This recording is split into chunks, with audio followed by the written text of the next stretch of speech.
Hi students, good morning to all. Welcome to 9th standard. In 9th standard, we are going to see in mathematics first chapter set language. The theory of sets was developed by German mathematician Georg Cantor. Today it is used in almost every branch of mathematics. In mathematics, sets are convenient because all mathematical structures can be regarded as sets. அதாவது இந்த theory of sets வந்து develop பண்ணது பார்த்திங்கன்னா ஒரு German mathematician வந்து develop பண்ணியிருக்காரு. அவர் பேர் வந்து ஜார்ஜ் கேன்டூர். இது வந்து ஒரு 1 மார்க் கொஸ்டினில் வரலாம். So note it down. Then today it is used in almost in every branch of mathematics. அப்படிங்கும்போது எந்த ஒரு பிரான்ச் ஆஃப் மேத்தமெட்டிக்ஸ்லையும் இந்த செட் லாங்குவேஜோட இதனோட ப்ராப்பர்ட்டிஸ் வந்து நம்ம யூஸ் பண்ணுறோம் அப்படிங்கிறத வந்து சொல்லியிருக்காங்க. இந்த செட் லாங்குவேஜ் வந்து 9th வந்து இன்ட்ரொடக்ஷன் தான் இருக்கும். ரொம்பவே ஈஸியான சாப்டர். நைன்த் ஸ்டாண்டர்டு மேத்தமெட்டிக்ஸில் வந்து ஈஸியாக மார்க் வாங்குகிற யூனிட்ஸில் இதுதான் ஃபஸ்ட்டில் இருக்குன்னு கூட சொல்லலாம். ரொம்பவே ஈஸியான யூனிட். கான்செப்டை மட்டும் நல்லா தெரிஞ்சுக்கிட்டால் போதும், நல்லா மார்க் வாங்கிடலாம். So listen. Introduction. In our day-to-day life, we are often deal with collections of objects like books, stamps, coins, and etc. Set language is a mathematical way of representing a collection of objects. அதாவது set அப்படிங்கிறது என்ன சொல்கிறாங்க அப்படின்னா த collection of ஆப்ஜெக்ட்ஸ்க்கு பேர் தான் set அப்படின்னு சொல்கிறாங்க. Let us look for the following pictures what to they represent அப்படின்னு சொல்லி கொடுத்துருக்காங்க. இப்போ ஃபஸ்ட் சர்க்கிளில் பார்த்தீங்கன்னா ஒரு சர்க்கிளுக்குள்ளே ஃப்ரூட் எல்லாம் கொடுத்துருக்காங்க. இன்னும் செகண்ட் சர்க்கிளுக்குள்ளே வந்து அந்த ஃபேனு, டிவி, பல்பு அப்படின்னு சொல்லிட்டு இதை நம்ம என்ன ஹோம் அப்ளையன்சஸ்ன்னு வச்சுக்கலாமா. ஸோ ஒரே ஒரு கேரக்டரிஸ்டிக்ஸுடைய ஆப்ஜெக்ட்ஸ் இருக்கிற ஒரு குரூப்பு தான் செட். ஓகேங்களா. இப்போ ஃபார் எக்ஸாம்பிளுக்கு ஃப்ரூட்ஸ் மட்டும்தான் இருக்குது இந்த சர்க்கிளில், வேறு எந்த ஒரு ஆப்ஜெக்ட்ஸும் இல்லை. வேறு எந்த ஒரு அனிமல்ஸோ இல்லை வேறு ஏதாவது வெஜிடபிள்ஸோ எதுவுமே கிடையாது. ஒரே ஒரு கேரக்டர் மட்டும்தான் இதில் இருக்குது. அது வந்து ஃப்ரூட் அப்படிங்கிற ஒரு கேரக்டர் மட்டும்தான் அந்த செட்டுக்குள்ளே இருக்குது. அதே மாதிரி தான் ஒரு செட் அப்படிங்கிறது என்ன அப்படின்னா அந்த குரூப்புக்குள்ளே ஒரே மாதிரி கேரக்டர் இருக்கிறது தான் இருக்கணும். இப்போ ஃபார் எக்ஸாம்பிள் ஒரு 9A ஆர் 9B இருக்கீங்க அப்படின்னா 9B அப்படிங்கிற ஒரு குரூப்புக்குள்ளே 9B அப்படிங்கிற ஒரு கிளாஸ்க்குள்ளே 9B ஸ்டூடெண்ட்ஸ் மட்டும்தான் இருக்கணும். 9C ஸ்டூடெண்ட்ஸ் வரக்கூடாது, வந்து உட்காரக்கூடாது இல்லையா. ஸோ அந்த 9Bங்கிறது ஒரு செட், ஒரு குரூப் அப்படின்னு சொல்கிறோம், அவ்வளோதான். So we are moving to definition. Set. A set is a well-defined collection of objects. The set is a well-defined collection of objects. That is an important 2 mark. A set is a well-defined. What do you mean by well-defined? Well-defined means நன்கு பகுத்தறியப்பட்ட அப்படின்னு சொல்லுவாங்க தமிழில். அதாவது நம்மளுக்கு நல்லா தெரிஞ்ச objects இருக்கிற group தான் செட் அப்படின்னு சொல்கிறாங்க. ஃபார் எக்ஸாம்பிள் வந்து இந்த ஃபஸ்ட் செட்டில் பாருங்கள், இந்த சர்க்கிளில் அந்த திராட்சை அப்படிங்கிறது வந்து இந்த கிரேப்ஸ் அப்படிங்கிறதுக்கு வந்து நம்மளுக்கு தெரியும். அது வந்து ஒரு ஆப்ஜெக்ட், நம்ம கண்ணுக்கு வந்து அது தெரியும். சரிங்களா. அது ஒரு ஃபைனைட், அதாவது அது வந்து அது ஒரு ஆப்ஜெக்ட், அவ்வளோதான். அதை ஒன்று படிக்குங்க. தென் ஆப்பிள், அது வந்து ஒரு ஆப்ஜெக்ட். வாழைப்பழம் வந்து இப்போ நாம் வந்து ஒரு வாழைப்பழத்தை பார்த்து அது பனானா அப்படின்னு சொல்கிறோம்னா அது வேறு இந்த உலகத்தில் இருக்கிற இன்னொரு மூலையில் இருக்கிற ஒரு மனுஷங்கிட்ட போய் அதை காட்டினாலும் அவன் பனானா தான் சொல்லுவான். ஸோ அந்த பனானா அப்படிங்கிறது வந்து நம்மளுக்கு நல்லா தெரியும். அதுதான் வெல் டிஃபைன்டு அப்படிங்கிறது. Set is a well defined collections of ஆப்ஜெக்ட்டுங்கும் போது அந்த குரூப்பில் இருக்கிற ஒவ்வொரு எலமெண்ட்ஸும் வெல் டிஃபைன்டாக இருக்கணும் அப்படின்னு சொல்கிறாங்க. Here, well-defined collection of object means that given a specific object, it must be a possible for us. பாருங்கள், பாசிபிள், அதாவது அந்த must be a possible அப்படின்னு என்னென்னா அது பாசிபிளாக இருக்கணும், எல்லாத்துக்குமே அது பாசிபிளாக இருக்கணும் அப்படின்னு சொல்கிறாங்க. The objects of a set are called its members or element. இந்த செட்டுக்குள்ளே இருக்கிற எல்லா மெம்பர்ஸ் வந்து இந்த செட்டுக்குள்ளே இருக்கிற எலமெண்ட்ஸுக்கெல்லாம் என்ன சொல்கிறாங்கன்னா எலமெண்ட்ஸ் ஆர் மெம்பர்ஸ் அப்படின்னு சொல்கிறாங்க.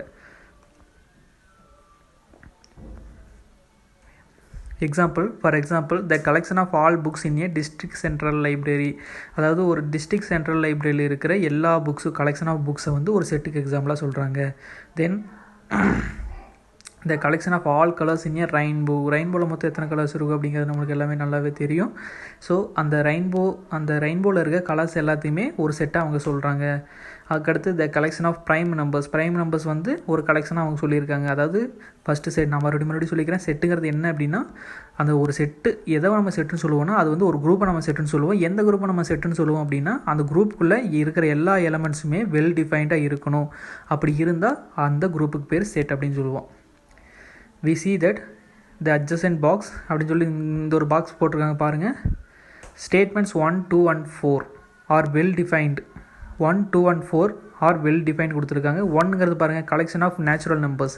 ஸோ நேச்சுரல் நம்பர்ஸ் நல்லாவே தெரியும். The natural number starts from 1 to it's going to infinity வரைக்கும் போயிட்டே இருக்கும். So collection of real number natural numbers வந்து அதாவது இங்கே which are the following are set அப்படின்னு சொல்லி கொடுத்துருக்காங்க. இந்த 5 எக்ஸாம்பிளில் எது இதெல்லாம் நம்ம செட்டுன்னு சொல்லலாம் அப்படின்னு சொல்லி கொடுத்துருக்காங்க. So collection of natural numbers வந்து செட்டு தான். ஏன்னா அதுக்குள்ளே இருக்க ஒவ்வொரு எலமெண்ட்டும் வெல் டிஃபைன்டாக இருக்கும். இப்போ ஃபார் எக்ஸாம்பிள் நான் ஒரு செட் எழுதுகிறேன், 1லேருந்து இன்ஃபினிட்டி வரைக்கும் எழுதுகிறேன் சரிங்களா. அதுதான் நேச்சுரல் நம்பர் செட்டுன்னு நம்ம சொல்லுவோம். ஸோ இப்போ 1 எடுத்துகிட்டு நான் 1ன்னு சொன்னேன்னா அது உங்கள் கிளாஸ்க்குள்ளே இருக்கிற வேறு யாராச்சும் கொண்டு போய் அது காமிச்சாலும் அவன் 1ன்னு தான் சொல்லுவான். ஸோ அதில் இருக்கிற எல்லா எலமெண்ட்ஸுமே வெல் டிஃபைன்டாக இருக்குது. So collection of natural numbers is a set அப்படின்னு நம்ம சொல்கிறோம். செகண்ட் எக்ஸாம்பிள் பாருங்கள், collection of English alphabets. English ஆல்ஃபாபெட்னா அந்த செட்டுக்குள்ளே வந்து மொத்தம் 26 எலமெண்ட்ஸ் தான் இருக்கும். A to Z வரைக்கும் இருக்கும் சரிங்களா. ஸோ அந்த கலெக்ஷன் ஆஃப் இங்கிலீஷ் ஆல்ஃபாபெட்ஸ் வந்து இட்ஸ் ஆல்சோ இது ஆல்சோ செட்டு தான் சரிங்களா. ஏன்னா இப்போ ஒரு எஸ்ஸுங்கிற ஒரு எலமெண்ட் எடுக்கிறேன், எஸ்ஸுங்கிற ஒரு எலமெண்ட் அந்த செட்லேருந்து நான் எடுக்கிறேன் அப்படின்னா அது என் கண்ணுக்கு எஸ்ஸாக தெரிஞ்சால் மற்றவங்களுக்கும் அது எஸ்ஸாக தான் தெரியும். So that is a set. Then fourth example பாருங்கள், collection of states in our country அப்படின்னு சொல்லி கொடுத்துருக்காங்க. நம்ம கண்ட்ரியில் இருக்கிற ஸ்டேட்ஸில் என்னென்ன அப்படின்னு சொல்லி எடுத்துருக்காங்க. இப்போ for example India political map நம்ம கையில் இருக்குது. அதை வந்து நான் தமிழ்நாடு மேப்பை வந்து தமிழ்நாடுங்கிற இருக்கிற இடத்துல வந்து கை காமிச்சு நான் அதை தமிழ்நாடுன்னு சொன்னேன்னா வேறு யாராச்சும் கூப்பிட்டு வந்து அது என்ன ஸ்டேட்னு கேட்டால் அவனும் தமிழ்நாடுன்னு தான் சொல்லுவான். ஸோ அதுவும் வந்து ஒரு செட்டு தான் சரிங்களா. அதாவது செட்டுங்கிறது என்ன அப்படின்னா well defined collections of objects இருக்கிற ஒரு குரூப் தான் செட் ஓகேங்களா. தென் அடுத்த சொல்லியிருக்கான் are well define. But we see that the adjacent box statements 1, 2, 4 are well define and therefore they are set அப்படின்னு சொல்லி கொடுத்துருக்கான். தென் வேறு areas 3 and 5 are not well defined. ஏன் நாட் வெல் டிஃபைன் சொல்கிறான்னு பார்ப்போம். 3 and 5. தேர்ட் எக்ஸாம்பிள் பாருங்கள், collection of good students in a class. And also fifth example the collection of beautiful flowers in a flower மார்க்கெட்டுங்கிற collection of beautiful flowers in a garden அப்படின்னு சொல்லி கொடுத்துருக்காங்க. So third எக்ஸாம்பிளை பற்றி சொல்ல போனால் collection of good students in a class. இப்போ for example நான் வந்து ஒரு 1 இயராக வந்து உங்களுக்கு வந்து மேக்ஸ் கிளாஸ் எடுத்துகிட்டு இருக்கேன்னு வச்சுக்கோங்களேன். எனக்கு வந்து ஒரு சில ஸ்டூடெண்ட்ஸ் வந்து நல்ல பசங்களாக எனக்கு தெரிவாங்க.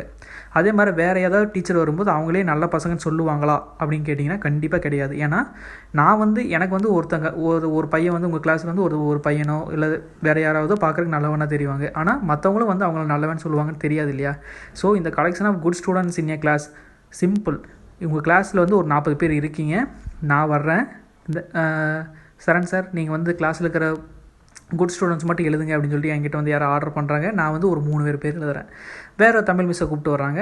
அவங்கள அதே மாதிரி மேடம் இந்த மாதிரி நல்ல பசங்க ஒரு 3 பேர் எழுதுங்கன்னா அவங்க வேறு பேர் தான் எழுதுவாங்க. நான் எழுதின பேர் அவங்க எழுத மாட்டாங்க இல்லையா. ஸோ இந்த collection of good students in a class அப்படிங்கிறது வந்து மாறிக்கிட்டே இருக்கும். இந்த குட் அப்படிங்கிற இந்த வேர்டு வர்ற எல்லா எக்ஸாம்பிளுமே நாட் அ செட் அப்படின்னு சொல்லுவோம். ஏன்னா குட்டுங்கிறது வந்து மாறும், ஆளுக்கு மாறும்.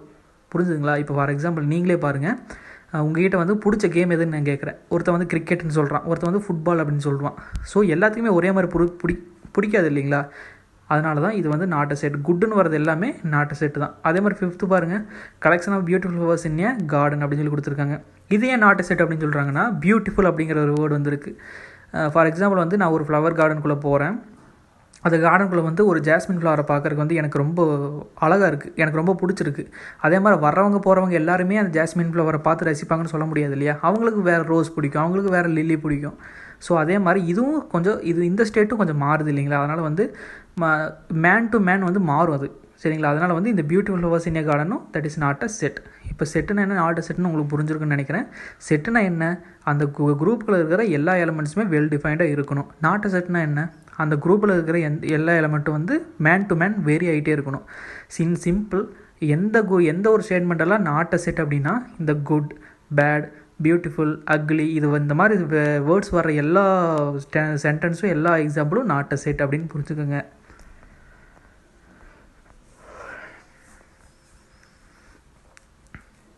தென் நோட் கொஞ்சம் கொடுத்துருக்காங்க. என்ன அப்படின்னா elements of a set are listed only once அப்படின்னு சொல்லி கொடுத்துருக்காங்க. அதாவது ஒரு எப்படி சொல்கிறது, அந்த செட்டுக்குள்ளே இருக்கிற எலமெண்ட்ஸ் சரிங்களா. செட்டுக்குள்ளே இப்போ ஃபார் எக்ஸாம்பிள் செட்டு எங்கேயாச்சும் இருக்கான்னு இங்கே பாருங்கள், இது ஒரு set.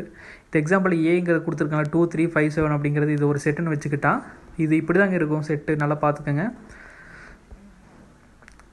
Elements of a set are லிஸ்டில் ஒன்லி ஒன்ஸ்னா அந்த செட் ப்ராக்கெட் இருக்குது இல்லைங்களா, அந்த கேர்லி ப்ராக்கெட் பின்னாடி படிப்பீங்க நீங்கள். அந்த கர்லி ப்ராக்கெட்குள்ளே இப்போ 2 எழுதுகிறேன் அப்படின்னா 2 3 4 5 அப்படின்னு எனக்கு ஒரு செட்டு இருக்குது அப்படின்னா அந்த 2 ஒரே டைம் தான் இருக்கணும். சரிங்களா? 2 3 4 5 மறுபடியும் 2 அந்த மாதிரி ரிப்பீட் ஆகி வரக்கூடாது. ஒரு கேரக்டர்னா ஒரு கேரக்டர், ஒரு எலமெண்ட்னா ஒரு எலமெண்ட் மட்டும்தான் இருக்கணும்.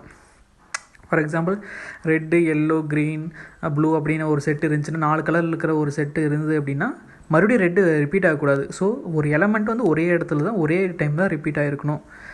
அதுதான் ஒரு இம்பார்ட்டன்ட் செட்டாக கொடுத்துருக்காங்க. இம்பார்ட்டன்ட் எலமெண்ட்டாக இம்பார்ட்டன்ட் ப்ராப்பர்ட்டிஸாக கொடுத்துருக்காங்க. தென் the collection 1 2 3 4 5 6 7 8 and as well the collection 1 3 2 4 5 7 6 8 அதாவது மாற்றி எழுதுனால அதுக்கு வந்து மீனிங் ஒன்று தான் அப்படின்னு சொல்லி கொடுத்துருக்காங்க. பாருங்கள், 1 2 3 4 5 6 7 8 இருக்கிற ஒரு செட்டு, அடுத்து 1 3 2 4 5 7 6 8 இருக்கிற ஒரு செட்டு. இது எலமெண்ட்ஸ் மட்டும் மாற்றி கொடுத்துருக்காங்க, ஆனால் செட்டு ஒன்று தான். இப்படி இருக்கும்போது டிஃப்ரெண்ட் ஆர்டரில் இருந்தாலும் அதுக்கு வந்து செட்டுக்கு ஒரே மீனிங் தான் அப்படின்னு சொல்லி கொடுத்துருக்காங்க. அதுக்கடுத்து செட் நோட்டேஷன் பாருங்கள். A set is usually denoted by capital letters அப்படின்னு சொல்லி கொடுத்துருக்காங்க. இந்த set is usually denoted by capital letters அப்படின்னு என்னென்னா A equal to, B equal to, C equal to அப்படின்னு செட்டுக்கெல்லாம் நம்ம பேர் வைப்போம். நம்மளுக்கெல்லாம் எப்படி பேர் இருக்கோ அதே மாதிரி நம்ம ஒவ்வொரு செட்டுக்கும் நம்ம பேர் வைக்கிறது வந்து கேபிட்டல் லெட்டர்ஸில் மட்டும்தான் வைக்கணும் அப்படின்னு சொல்கிறாங்க. The elements of a set is written within curly brackets. இந்த curly bracket இருக்குது பார்த்தீங்களா? இந்த curly bracketக்குள்ளே தான் நம்ம செட்டு எழுதணும் அப்படிங்கிறது நீங்கள் ஞாபகம் வச்சுக்கோங்க. அடுத்து if x is an element of a set A or x belongs to A, we write x belongs to symbol. இது பேர் தான் belongs to symbol. இதை வந்து நம்ம எப்படி ப்ரொனவுன்ஸ் பண்ணோன்னா x belongs to A, small x belong to capital A pronounce பண்ண வேண்டியதில்லை, x belongs to A. அதாவது எக்ஸுங்கிறது வந்து ஏக்குள்ளே இருக்கிற ஒரு எலமெண்ட் நம்ம நினச்சோம் அப்படின்னா அதை நம்ம எப்படி எழுதலாம் அப்படின்னா x belongs to A. இப்படி எழுதுனா என்ன அர்த்தம்? இந்த எக்ஸுங்கிறது வந்து ஏங்கிற செட்டுக்குள்ளே இருக்குது அப்படின்னு அர்த்தம். தென் ஃபோர்த்து பாருங்கள், if x is not an element of set A, எக்ஸுங்கிறது நாட் எலமெண்ட்டுனா இது எப்படி போடணும்? பிலாங்ஸ் டு சிம்பிளுக்கு லைட்டாக கிராஸ் கட் பண்ணோம் அப்படின்னா இது வந்து நாட் அ பிலாங்ஸ் டு அப்படின்னு என்ன அர்த்தம்னா எக்ஸுங்கிறது ஏக்குள்ளே இல்லை அப்படிங்கிறது நம்ம அர்த்தம். தென் ஃபார் எக்ஸாம்பிள் பாருங்கள், கன்சிடர் அ செட் ஏ. அதே மாதிரி பாருங்கள், இந்த செட்டுக்கு வந்து ஏன்னு ஒரு பேர் கொடுத்துருக்கோம், ஈக்குவல் டு கொடுத்துருக்கோம், கர்லி ப்ராக்கெட்ஸ் கொடுத்துருக்கோம், உள்ள எலமெண்ட்ஸ் எல்லாம் இருக்குது. அதே மாதிரி பாருங்கள், 2 வந்த இடத்துலேயே திரும்ப வரலை, இப்படி தான் இருக்கணும். So 2 is an element of A. சரிங்களா? 2ங்கிறது எலமெண்ட் ஆஃப் ஏ தான், ஏன்னா ஏங்கிற செட்டுக்குள்ளே தான் 2 இருக்குது. we write 2 belongs to A அப்படின்னு எழுதலாம். 2ங்கிறது ஏக்குள்ளே இருந்தால் நம்ம 2 belongs to Aன்னு எழுதலாம். Then 5 is an element of A. 5ங்கிறது ஏவோட எலமெண்ட் தான், ஏக்குள்ள செட்டுக்குள்ளே தான் 5 இருக்குது. So 5 belongs to A. 6 is not a element of A. 6ங்கிற ஒரு எலமெண்ட் இங்கே கிடையாது ஏங்கிற செட்டில். ஸோ இதை வந்து நம்ம எப்படி எழுதலாம்னா நாட் அ பிலாங்ஸ் டு. புரிஞ்சிருக்குன்னு நினைக்கிறேன். இப்போ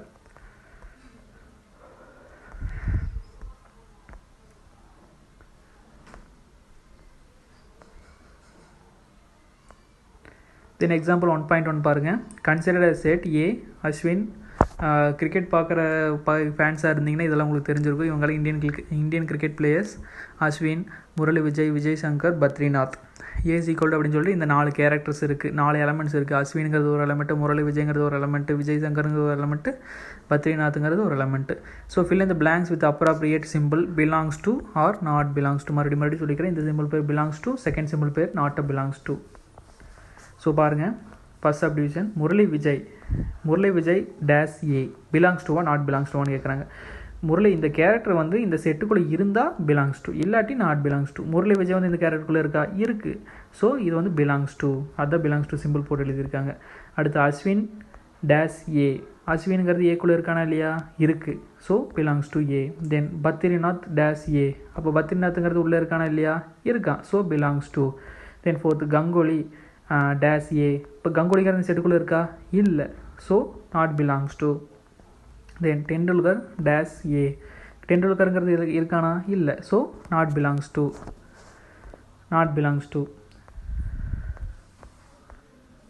அதனால தான் டெண்டுல்கருக்கு நாட் பிலாங்ஸ் டு போட்டிருக்கு. இப்போ வரைக்கும் சொன்ன விஷயங்களில் ஏதாவது டவுட் இருந்தால் தாராளமாக கமெண்ட் பாக்ஸில் லீவ் பண்ணுங்கள். நான் மேக்ஸிமம் ரீப்ளை பண்ண ட்ரை பண்ணுறேன். தேங்க்யூ. இப்போ நம்ம பார்த்துருக்கிறது செட் லாங்குவேஜ் பார்த்தோன்னா ஒரு சின்ன இன்ட்ரொடக்ஷன். செட்டுங்கிறது என்ன, செட்டோட ப்ராப்பர்ட்டிஸ் எல்லாம் என்ன, எந்த செட்டை வந்து நம்ம செட்டுன்னு சொல்லுவோம், எந்த செட்டை வந்து நாட் செட்டுன்னு சொல்லுவோம், பிலாங்ஸ் டுவில் எங்கே யூஸ் பண்ணுவோம், நாட் பிலாங்ஸ் டு எங்கே யூஸ் பண்ணுவோம் அப்படிங்கிறதான் பார்த்துருக்கோம். ஏதாவது டவுட் இருந்தால் தாராளமாக கமெண்ட் பாக்ஸில் லீவ் பண்ணலாம், நான் கண்டிப்பாக ரீப்ளை பண்ணுவேன். மறக்காமல் நம்ம